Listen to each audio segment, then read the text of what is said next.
Por fin, vamos a entrar.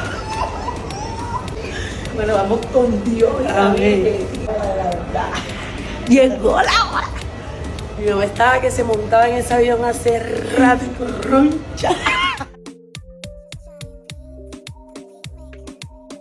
Llegamos a Panamá. Nena, vamos a hacer desmadre. Todo lo que esté por ahí lo dañamos. Casi no pasamos. Ya llegué donde yo quería estar. Ay, no hubieron inconvenientes porque se me apagó el celular. Pero bueno, a darle. Mírame esa belleza. ¿Cómo te sientes? Espectacular. ¿Y tú?